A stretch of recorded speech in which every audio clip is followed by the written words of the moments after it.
আসসালামু আলাইকুম রহমতুল্লাহ। আসলেই পয়সা কামানোর ইচ্ছা থাকলে অনেক ভাই টাকা কামানো যায়।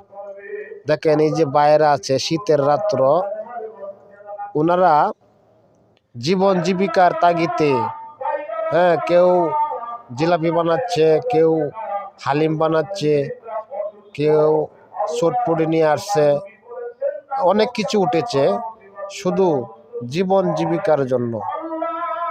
আসলেই যদি টাকা কামানোর ইচ্ছা থাকে আপনি কষ্ট করলেই টাকা কামানো যায়।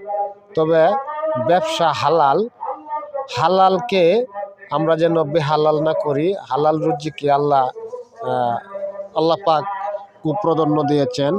রাসূল সাল্লাল্লাহু আলাইহি সাল্লাম উনি ব্যবসা করতেন, তাই ব্যবসাটাকে হালাল বলা হয়েছে। ভিডিওটি ভালো লাগলে অবশ্যই লাইক কমেন্ট করে পাশে থাকবেন।